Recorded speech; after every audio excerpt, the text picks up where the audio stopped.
Down, down, down, down.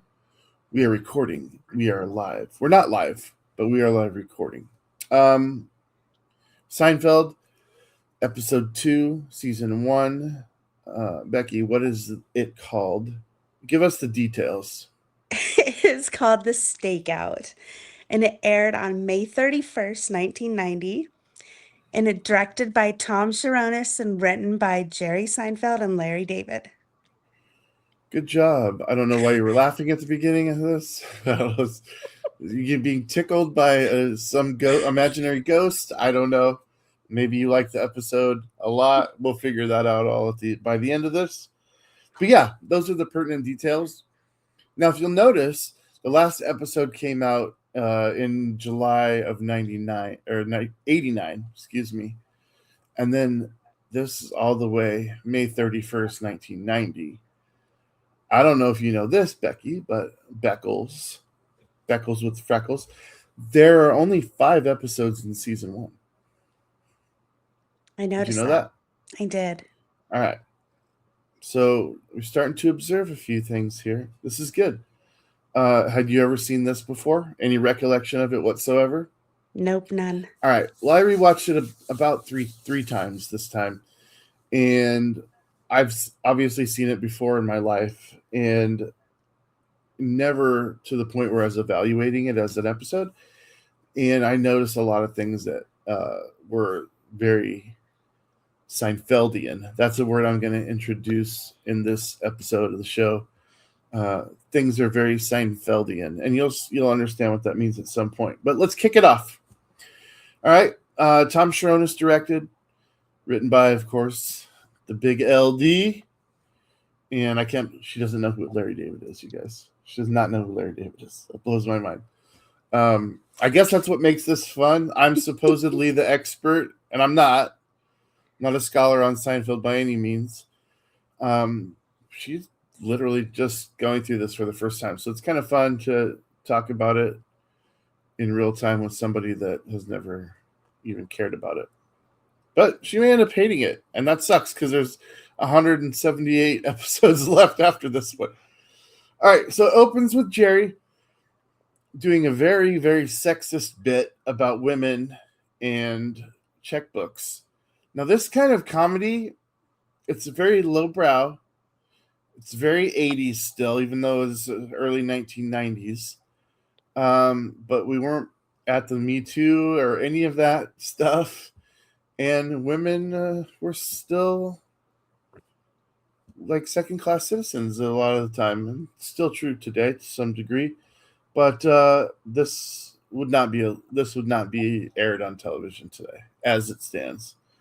He talks about women writing checks in the line for $3 and $8, and how they're fast at writing checks because they write so many checks, and how men are superior to checks because it feels like money that they don't have that their mom told them that whatever. It's a long bit and it's not funny. It's just really sexist. Did you agree?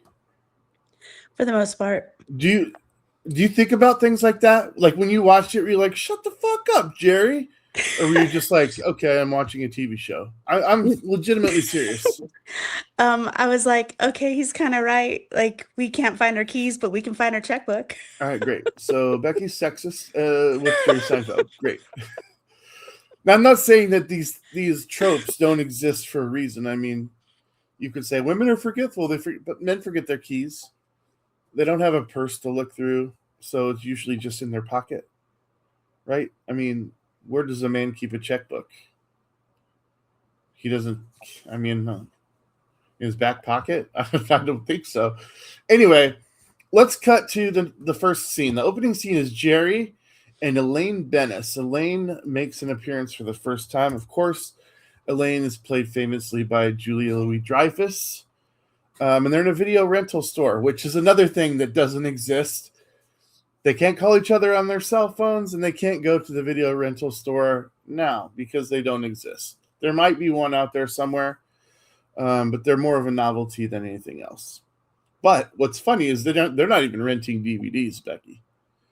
They've got the big old boxes of VHS tapes. And this is where in the series you get their first actual movie reference. She references Cocoon 2, The Return, and she makes a joke about they must not have liked it up there, and then Jerry makes some stupid joke about they miss Chinese food and they need to get their lo mein, which is very. I mean, they had to write something in there, and it's kind of lazy writing in my opinion. But I might have chuckled at it in 1990, but it certainly doesn't hold up today. Agree? When I Definitely. say agree, you just are supposed to say, yeah, I agree. Totally. Totes my goats. All right.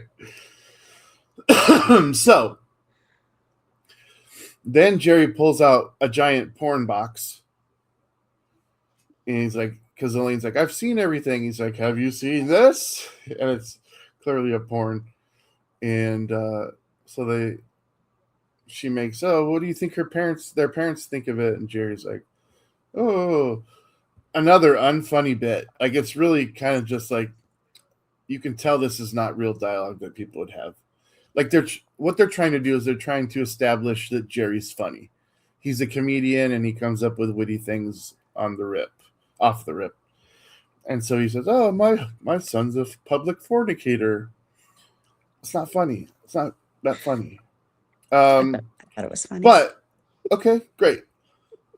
That's cool. And then so that gives Elaine the opening to bring on Pamela, a friend of hers, because she's like, oh, this would be a good gift to give to Pamela. And Jerry's like, who's that? She's like, Jerry, you met her when we were dating. You don't remember anything from when we were dating. But we also learned that they dated. This is where we find out in episode 2 that they used to date. And they don't date through the entire 9 years of this series. There's no romantic. Well, that's not entirely true. But that's another fun episode that I can't wait till we get to, because they're like, we're friends, right? We can do this and not have it affect it. That whole thing. It's great. And we'll get there. So she says, well, and she knows him. And she's like, you wouldn't want to, no, I'm not going to ask. He's like, what? She's like, well, her birthday's coming up. They're having a party. Would you go? And he's like, fuck that. I ain't going. And then he stops for a second. He's like, wait a second. I'll go to this party if you go to a family wedding with me. And she's like, she plays the man card straight up. A wedding? No, sir. She's like, I'm not going to no wedding. And I would think that's more of like the man thing. Be like, no, absolutely. I think women would jump at going away. Some of them, some would not. But like dancing, food with another guy. Yeah, that sounds fun. Guys are just like, no, I can't. And personally, we're not friends if you ask me to go to a wedding. Okay, we're just not friends. If this person doesn't have Marv's blood running through them, I'm not going to that wedding. Okay, not happening. So probably why I'm single. That's okay though. So they make this agreement. She agrees to go. Jerry mentions that his parents are coming into town. So you're kind of like, okay, what's this guy's parents like? And she, for some reason, she's like, did your dad ever get that hair weave? And it's just an opportunity to throw the comb over gag. He's like, nope, he's still combing it over because nobody notices. Elaine laughs, which is something rare. I don't know if you've ever noticed this, but in sitcoms, and Friends is notoriously bad for this. Someone will make like Chandler will make a hilarious joke, and if that was in real life, everyone would laugh. But no one laughs at him. No one laughs at the jokes that Chandler tells. They're just like not amused by him at all. And I think he's one of the funniest characters in history of television, but Elaine actually laughs at the joke. But maybe that's because they're trying to establish Jerry's a comedian that makes people laugh. Again, I don't know, but I think it's cool that you have that little bit of like realism. Did you catch that? I did. I caught that she laughed and stuff. Yeah. You with me? I'm with you. Okay. So yeah, so she agrees to go. Because Jerry says there's a lot of people to mock at weddings. She's like, okay, all right, yeah, now I'm in. Because people watching at weddings is the only reason to go. And even then, it's only the reception. It's not really the wedding. You don't want to go to the wedding at all. But um, so cut to the party. Jerry walks in and immediately announces that he didn't bring a gift. He's like, I didn't bring anything. And she's like mildly annoyed. Elaine's embarrassed a little bit. And so we meet Pamela, played by Maud Winchester. Pamela's the friend, the blonde with glasses that Jerry didn't remember. And another woman that Jerry actually finds interesting, and that actress is Lynn Clark. Okay. And she immediately emasculates him by asking him if he doesn't take off his jacket. He's like, well, I might get chilly because I'm wearing. She's like, oh, masculine. He doesn't take offense to it, which is great. You know, it's like if you're truly a sexist guy, you're going to take massive offense to being emasculated immediately. But he doesn't. And he makes the joke that he doesn't want to show off his tattoos, that is funny. I have to admit, that's quick-witted, funny, establishes that he can be funny. And then what happens after that? We hear Jerry's inner monologue for the first time, and he's smitten. He's like, "She's fantastic," or I can't remember what he says, just like, "She's incredible." But then he sees that she's with someone, and Elaine begins to tell a story to Jerry, and again we get the inner monologue that's like, "Oh my God, stop! Can't you see I'm trying to woo this woman and you won't shut your mouth? This is brutal." He's like, "God, make her stop." And it's some weird story about her dream where he has wooden teeth. I don't know who in the writer's room was like, what can Elaine's dream be about? Oh, Jerry with wooden teeth. Of course. Brilliant. Of course. And Jerry's inner monologue's just it's hilarious because it's like a quiet whisper, kind of. It's like, oh my God, is this gonna stop? This is brutal. And then we don't know this woman's name yet. Lynn Clark is the actress, but we don't know her name yet. And so she's like, I work at, and I think it was Simon Bennett Robbins Oppenheimer Taft, which is like, that's a mouthful. So he keeps repeating in his inner monologue, Simon Bennett Robbins Oppenheimer Taft, Simon Bennett Robbins Oppenheimer Taft. And that's one of my funniest parts of the whole show. Is like trying to cling on to some way that he can find her in the future. And then they get up and leave. Like they've been there like 2 minutes. They get up and leave this party. And so cut to the end of the party. They're in the cab. Elaine immediately begins to lecture Jerry about his manners, comparing him to trying to sell her aluminum siding, which is funny to me because I grew up in a family where we were supported by an vinyl siding salesman, just slightly updated from aluminum, but the mark of the man is the same because it's basically comparing him to a used car salesman, and he's like kind of indifferent to her complaint. And he's like, I was listening. You were telling me about the dream where you had wooden teeth. She goes, you had wooden teeth, Jerry. Why would I have wooden teeth? Why would either of them? Why would anybody? That's funny though. That's funny that she's like, you were the one with the wooden teeth. Obviously, wouldn't be me. And then you cut to Jerry's stand-up and this is like, I don't know how low some of these comic bits are going to go, but I'm assuming over the course of the show, they had to write 400 of them, just mini clips. He starts talking about Pluto and how Pluto has invented the platonic relationship and named it after himself. Play-Doh. And it's there's a lot of truth to it, but it is very absurd to link it to Pluto.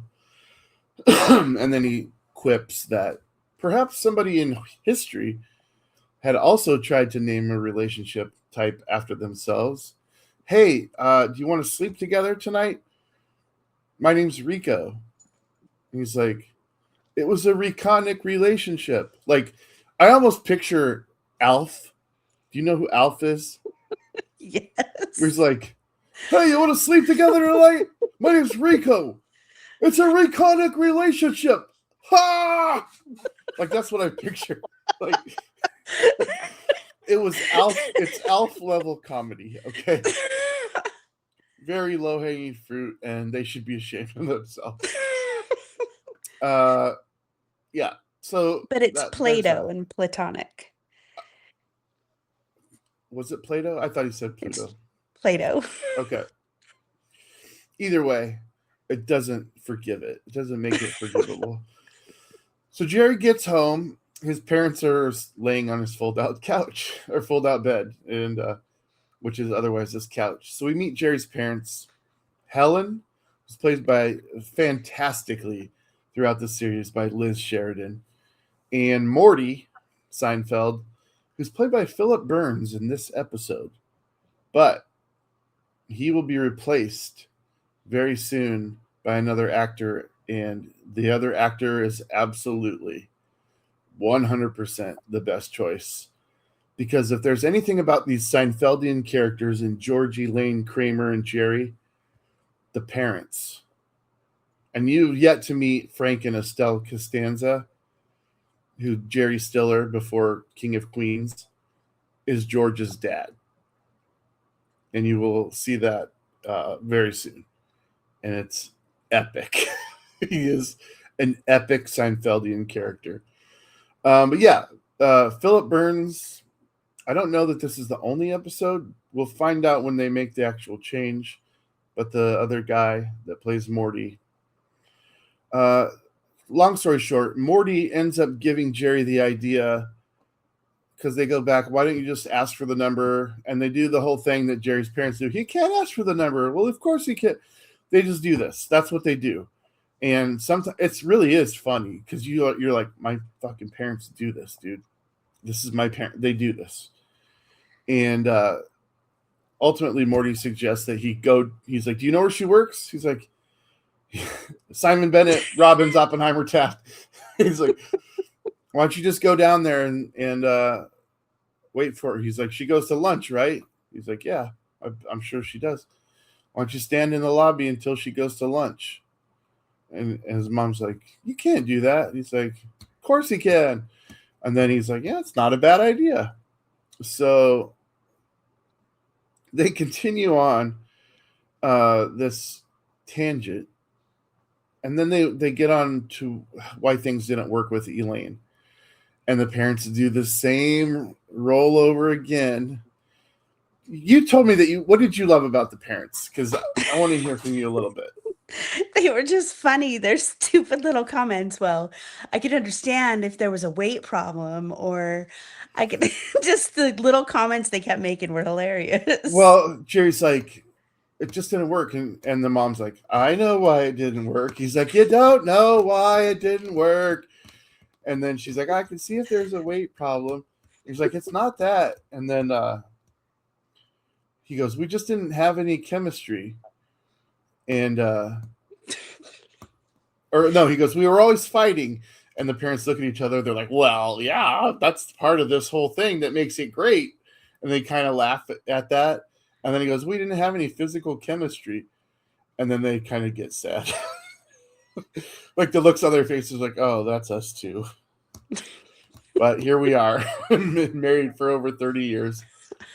They're funny. They're funny people. But wait till the dad gets replaced because absolutely the right call. I don't know if the actor had to duck out or if they're like, man, when we said the chemistry wasn't, yeah, it just wasn't there. I thought he was okay.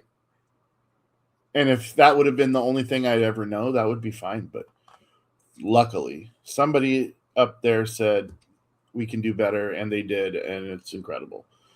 Um, so they compare a couple things. So Sophia Loren and Lonnie Anderson come up, and those are very much outdated references now, but they were the hottest thing at the time, for that age group of parents. Like, obviously, Jerry's still kind of like, well, Anyway, so Jerry says he can't talk to Elaine about other women, and that whole scene goes away. Then you cut to Jerry and George waiting in the lobby, and Waiting by the elevators.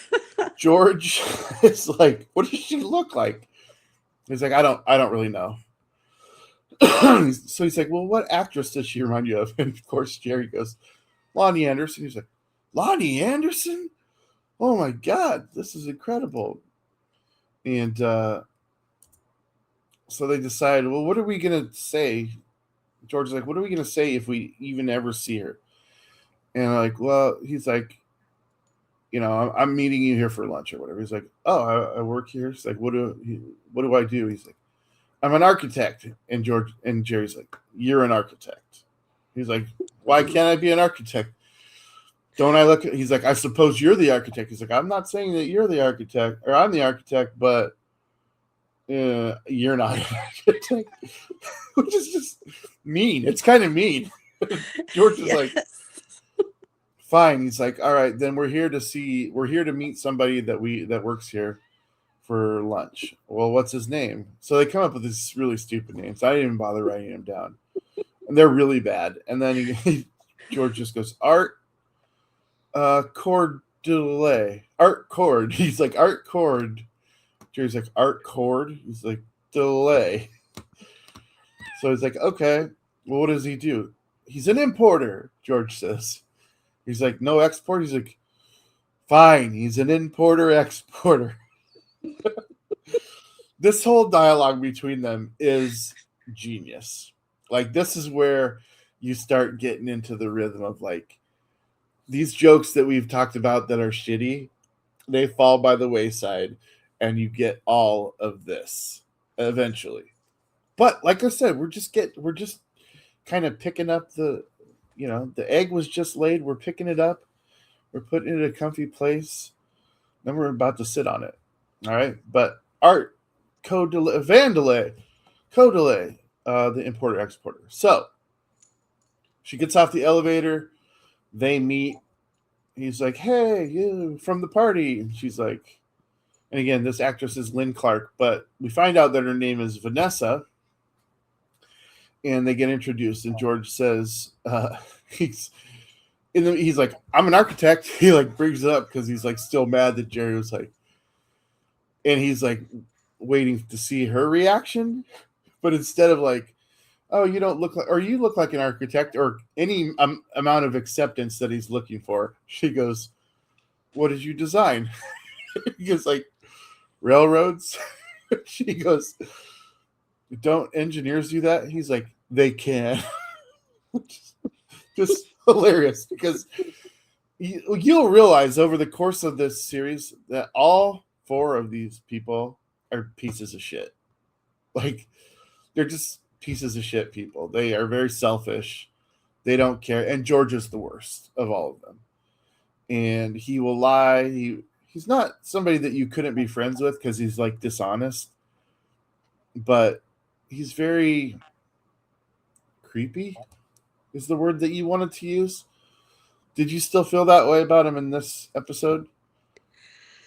I mean, it's just kind of the vibe he gives. I don't know. This one wasn't so bad, but it still's there. But still, he's going to this building to meet this girl. Like, he's not doing this out of the goodness of his heart. He wants to see like a train wreck, right? I mean, that's the kind of like, this is not something that like, oh, I'm your friend, I'll do whatever you want to do. He's like, kind of, Yeah, it's not I'll be your wingman. Right. He's like, I want to see. So they bring up.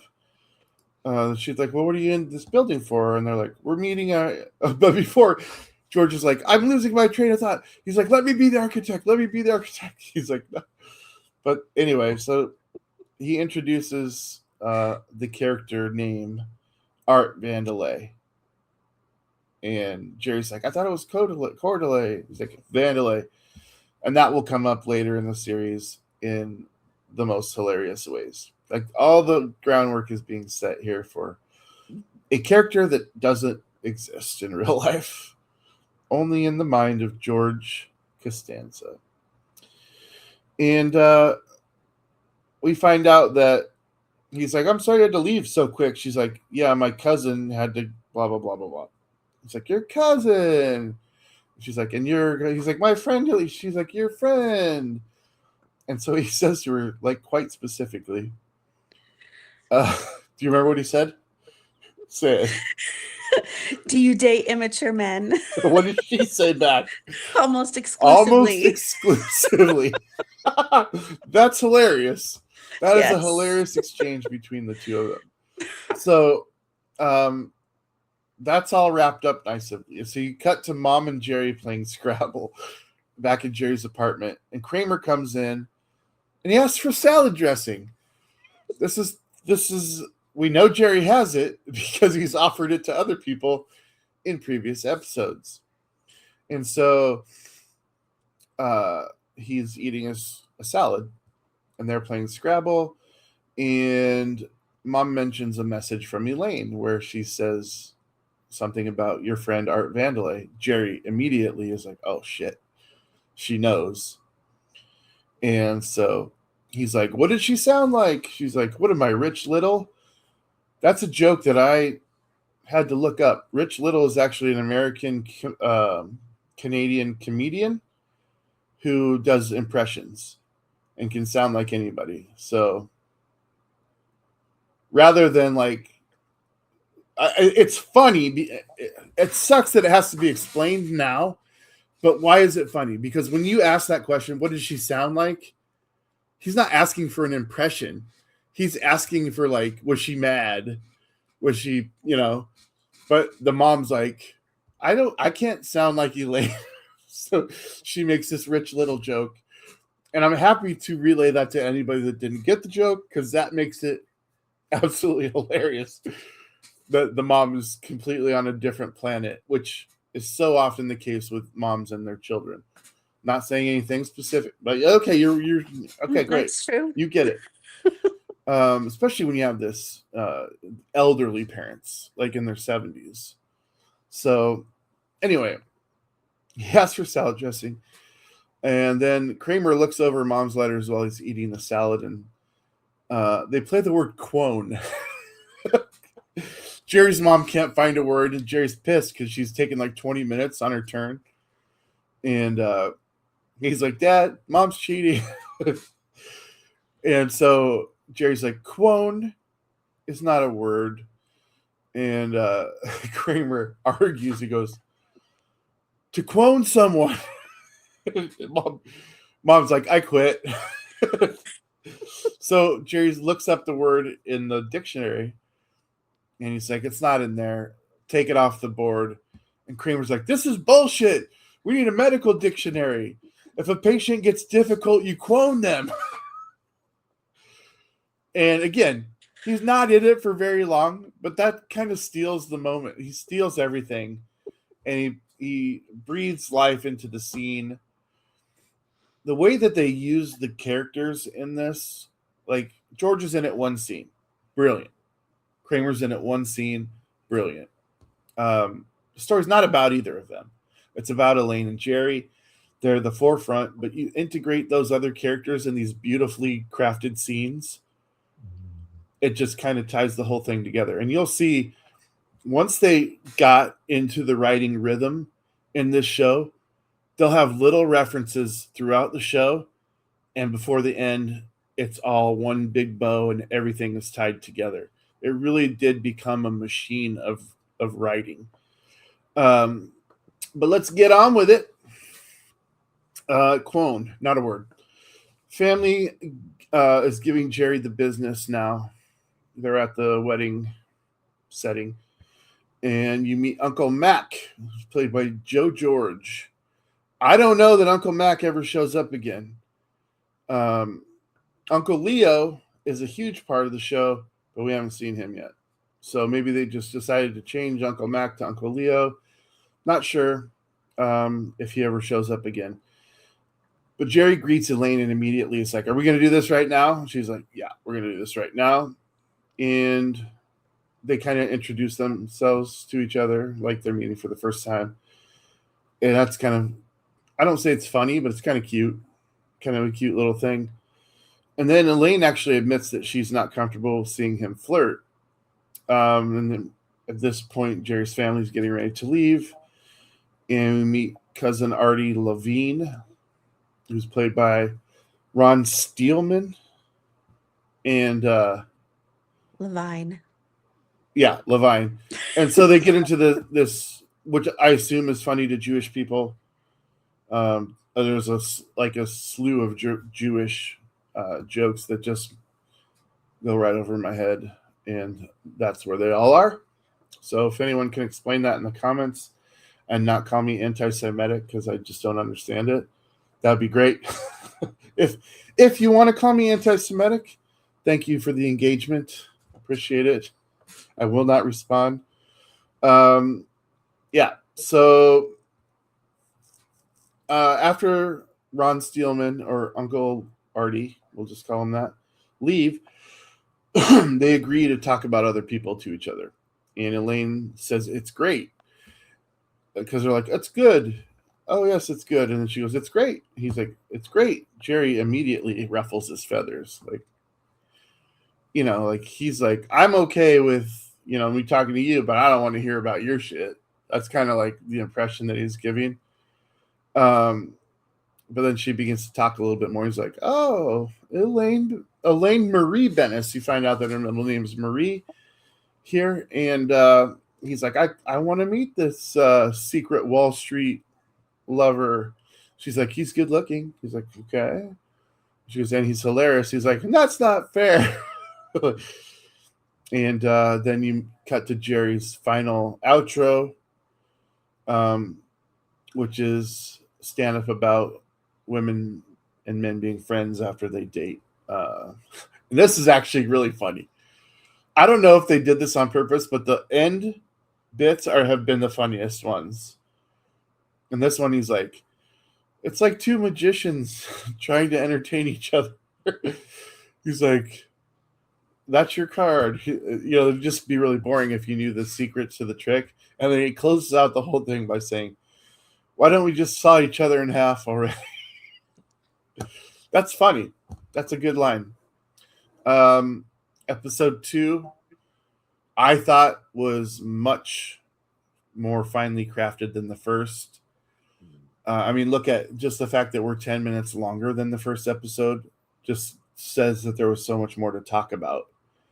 And I don't want these to ever be like this long, but really, I don't care. Whatever. You can stop watching them at any time. But thank you guys that watched the first episode. I was ready to go to bed. It's 3:49 in the morning, my time, while we're recording this. And I was motivated to get this one done just because of the way that the first one went.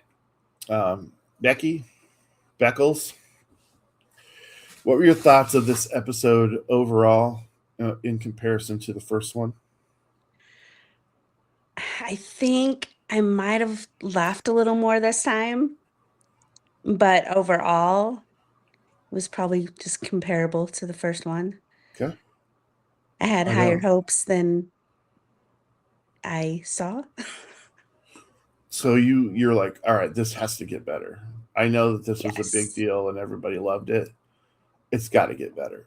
All right, we're only 2 in. So what would be your score? I'm gonna say just like yesterday, it was a 6.8. Okay. And I bumped mine from a 7.5 to a 7.7. So now we're almost a full point apart on this. But Okay. that gives this it's a fine score because here's the thing. You might have given it the same, but you kind of were like, it's a little bit better. And this final score reflects that. Yesterday we were at 71.5 for the first episode. Second episode, 72.5. So it's a full point higher between the two of us. And that'll do it. Seinfeld episode 2, season 1, The Stakeout. Of course, the stakeout referring to the scene with Jerry and George in the lobby. All right. We will see you back here for the third of 5 episodes of season 1. And Becky just farted. Is that your final word? That was Cowboy. Is that your final word for the day? Yes. All right. We'll see you on the next episode, folks. Bow, ba-dum, bow, bow.